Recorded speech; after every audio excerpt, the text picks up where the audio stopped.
Alright, today we're going to cut a thread on the lathe. I'm going to cut a 1" 8. So we'll go through the headstock, the speed, and the gearbox for cutting the thread. I'm going to set it at 95 RPMs. Ideally, if you have more space or CNC, they're going to run it at full speed because the faster you go, the nicer the thread that comes out. But 95 is about all I can get that the half nut disengaged and engaged. So 95 is the high, and this colored area is blue around here, so it's a negative number. If it doesn't go into gear, just roll the chuck over by hand until it drops in. This is the imperial for a thread. We're 1" 8, which is this right here, 8 threads per inch. So the 1 is here, CTY. So, and now if that doesn't go in, this machine, make sure everything's clear. Machine has it, the dog is C, T, T and Y. 1 CTY, and you go up, it's the 1 on this gearbox. This one you really don't want to turn while it's under power. Jog it, you feel them.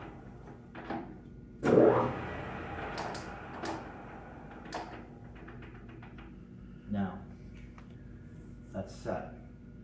The direction to cut is behind this lever, you can see, is that direction. Everything's good. You can actually turn it on and see the lead screw going. There's a cover on here. You just normally make sure if this is not fully in gear, you'll see the lead screw. So it's gotta be fully in gear. You'll know. Sometimes it'll be running and it's not fully in gear, and as soon as you engage, a little bit of stress on that lead screw pops this out. Especially if it's an older machine and it gets a little worn out. That really ruins the whole day because it'll stop in the middle of the thread and do a complete turn. So it's all ready to go. And I'm going to now just set the tool up. I'm going to take this tool out, the tool holder, which is on the tool post, which is on the compound rest, and the cross slide. Set this up. Always has to be on center height. If it's not on center height,